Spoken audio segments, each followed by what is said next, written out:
All righty. Welcome, everybody, to session number, I think, 3 of the day. We're charging through this conference today. I am joined by none other than Dan Rood, who's the VP of Marketing at LeadIQ. And we are here to talk about something really cool. I've actually been looking forward to this for a couple of weeks since Dan and I first got together, started planning this session. And we're going to talk about how storytelling principles can drive buyer interest and align messaging. Whew, that's a title for you. But we got a lot of good stuff here. So, Dan, I'm curious, when we first started talking about this, right? How did you even become interested in the topic of taking ancient storytelling principles, right, to drive persuasive messaging, much less apply it to sales outbound messaging, right? As typically when you think of ancient, I think of the Roman Empire and getting pulled into some conversation like that. But where are we going from here? What do you think? What's going on? Yeah, well, first, thanks for having me. I'm deeply passionate about this topic, and I don't think we'll go back as far as Rome. But when we think of the term storytelling, it gets thrown around frequently, and perhaps has lost some meaning in a corporate context because we use this term to refer to anything, right? We say customer stories, product stories. We use analogy and metaphor to emphasize a point. We'll call that a story. When I'm referring to storytelling, I'm referring to really the order in which we deliver information, right? It's really about narrative structure. So, every movie you see, whether it's a comedy or drama or an action movie, they generally follow a very, very consistent pattern of storytelling. Why? Because we know that as humans, we spend about 30% of our waking hours daydreaming. And the only time that we don't really daydream is when we're engaged in a story, because the story is doing the dreaming for us. So, to create that environment, storytellers have learned that having certain ingredients in a certain order, it makes a good story or it makes a good movie. And those ingredients are lacking. When they're lacking, the story is bad, the movie's bad, and it doesn't engage with an audience. Now, I think the question for this audience is, can you sell without storytelling? And the answer is, of course, right? There's no doubt. But if you are trying to unpack a complicated idea or a complicated product, let's say, or an outbound prospecting message, story structure, it allows you to meld these separate parts into a whole, and it makes your value prop more memorable, more comprehensible, and I think more repeatable. Interesting. Okay. So, after this conference, we're all going to be going back, back to our day-to-day, trying to create pipeline through outbound prospecting, right? That's sales development, business development. That's our core job. So what are the biggest issues we face today, and how could we apply the storytelling to prospecting? How can it help? How can it help? Yeah. I think before we get into the storytelling principles, it is good to take a quick step back. I mean, if sellers want to reach prospects through this, sea of spam that we're all dealing with every day, you really need 3 things. One is you need to craft a compelling message, which I know we're going to spend the majority of our time talking about, but it also then has to be sent to the right person, and you have to hit them at the right time. So we're talking about personal, individualized prospecting. But if you consider, the turmoil I think sellers are facing today, Gartner suggests that, and we all know this, it takes 16 to 18 touches to reach a prospect. And that kind of, outreach was easier to manage years ago when customers were only managing a few tools in their tech stack. But today, these tech stacks have expanded exponentially. And that means that prospects are managing these multiples now of those 16 to 18 touches. And the world has never been so noisy. It's so hard to be heard, as this audience I know can attest. But we do know that sending more personalized, tailored messages in our outreach, it's difficult to do, but it's really essential. And so if sellers don't have a framework in which to construct those personalized messages through some sort of narrative framework, it means that the job becomes very arduous. But if you don't do it, you're just, sending another essentially piece of spam that is unpersonalized and is not going to get realized. Got it. Okay. So quick poll question. We're going to throw it out here. as far as the number of touches it takes to engage with a new prospect. So I'm going to publish that one there. But next kind of thing here. So of course, we're all receiving more spam in almost every medium, right? Whether it's email, phone calls. I mean, we all know about the FTC or FCC with phone call and block numbers, all those kind of things, right? Kind of walk us through what storytelling principles you would have our audience apply and make them stand out from this huge sea of noise that salespeople have kind of created at this point. Yeah, this is fun. Because if you distill down what a story is and in what order, if you did it in one sentence, a story is about a character who wants something and has to overcome conflict to get it. So a story is about a character. This character wants something and they have to overcome conflict to get it. Now, in that one statement, you have everything that you need in the correct story. A story really has three characters. And by the way, I know we'll have a slide at the end to summarize this. But as we unpack it, there's three characters that we should talk about in a story. One is the hero, right? That's the character. That hero has a desire, and that's a need for their own transformation. So that's number one. You have a hero. Number two, you have a villain, right? There's no story without a villain. And that villain is the conflict that's in the way of that hero achieving their goals, right? And then three, that third character is a guide. And this is the character who helps the hero kind of overcome the monster, as it were. So I'll give you an example. If you Google any movie with the word synopsis on the end, you're going to see this played out over and over and over again. So here's an example. My wife grew up in South Bend, Indiana, so their family's big Notre Dame family. So I Googled the movie Rudy.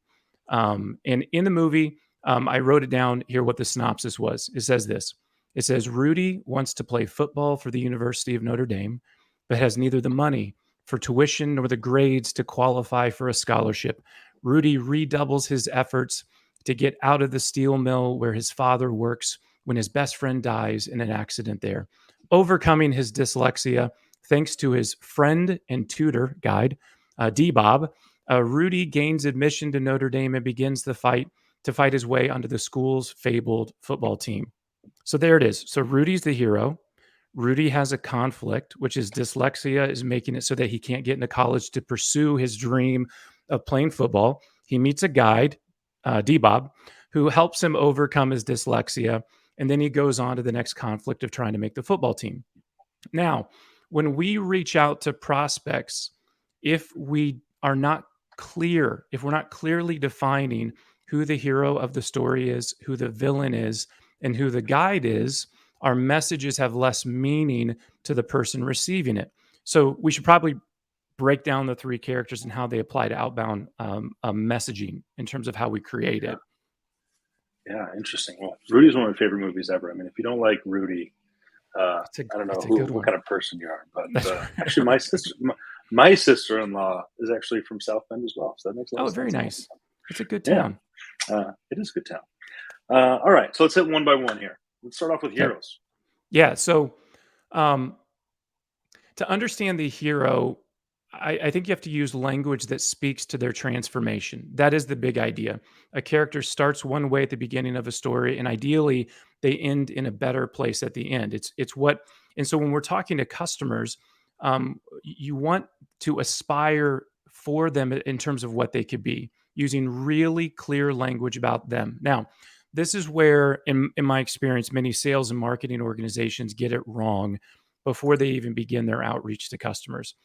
There's only room, I should say, for one hero in a story, and it's not you, and it's not me. It's your customer. And this is not inconsequential at all. It's everything. So many salespeople position their products or their company as this kind of knight in shining armor, as it were.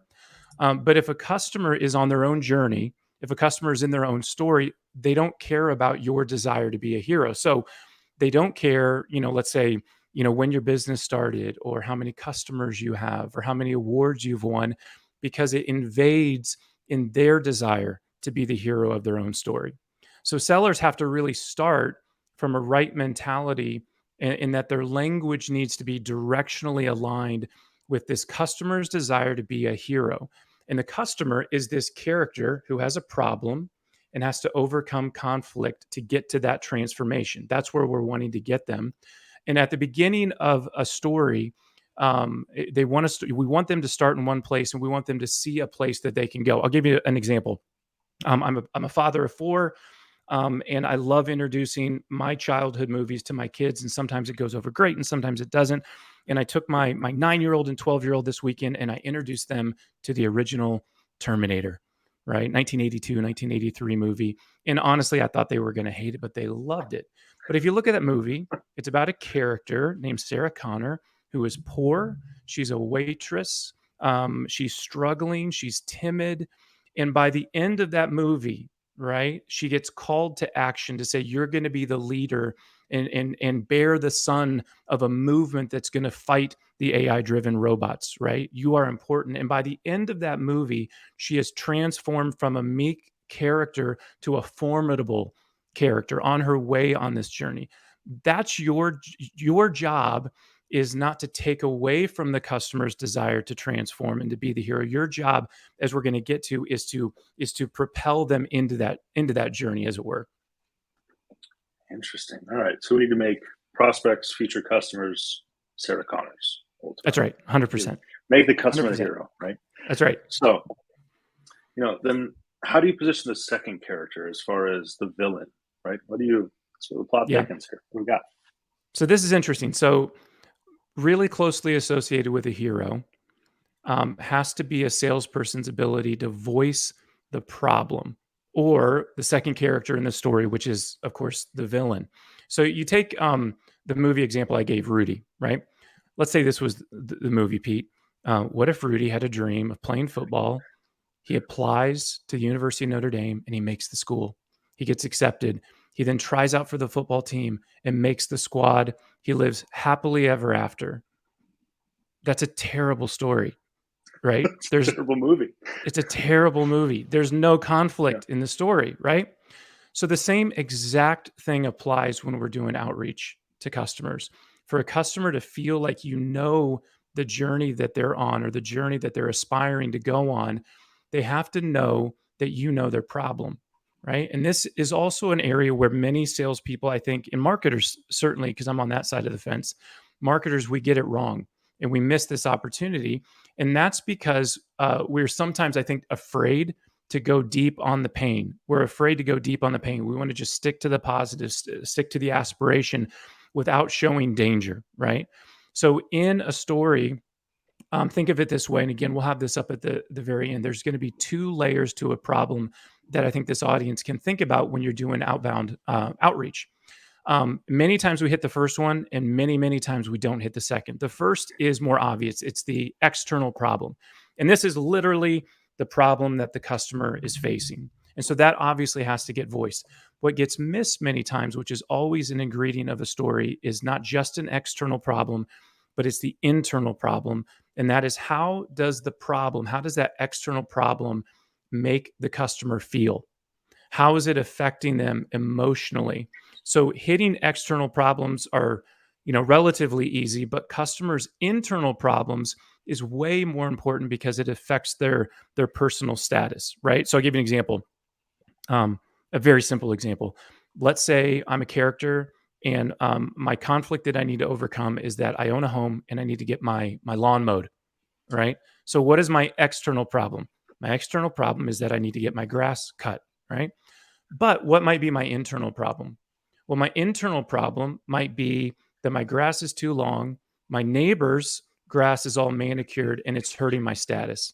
What if they're talking about being behind my back, right? What if it's, I want my lawn to look beautiful so that when friends come over, they think I take care of my home, right? So it's a very simple example of an external problem. I literally need to get my grass cut. And then my internal problem is, how is it affecting me, right? So voice the villain. And the villain is the customer's problem, both external problem and internal problem. And make sure that you hit both layers of the customer problem, both the external and the internal problem. Interesting. Okay. I like it. So external problem, internal problems, we're left with the guide, right? Yes. And I think from our conversation last week, This might be your favorite character My of this favorite. whole thing. It's the most misunderstood, and I think it's really important. And you can probably guess, the audience can probably guess, if we're saying that the customer is the hero and the customer's problem is the villain, then your role is the guide. And maybe that comes as no surprise. Now, when I say to sellers that I'm coaching, that your company and you and your product, you are the guide. Sometimes sellers, they hear that and they bristle, because the guide might feel like a weaker character.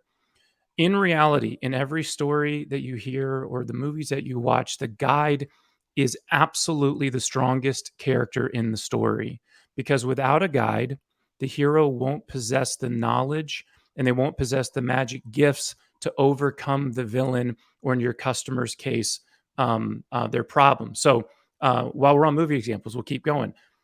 You would have no Frodo if you didn't have a Gandalf. You would have no Katniss Everdeen fighting in the Hunger Games without Woody Harrelson, or what's his name, Haymitch, right? You would have no Lightning McQueen to win the race did he not encounter a Doc Hudson, right? Every story has a guide who shows the hero the way, and every great customer journey has a salesperson that shows the customer the way. So when you're thinking of this, again, I'm always thinking of narrative structure to try to break this down. So when we're talking about the hero, they want to transform. When you talk about the villain, you need to hit external and internal problems. And when you act the role of a guide, you need to have three elements. A great guide has three things. One, they show empathy. Two, they show authority. And three, they're going to show a plan. So let's start with the first one, empathy. Telling a prospect that your company knows the pain and the frustration can go a really long way. And it can be subtle, it can be overt, it doesn't have to be paragraphs, it can be as literally a phrase in a sentence. But if you're a great guide, one of the roles of a guide is to say, it's all right, right? We've got you.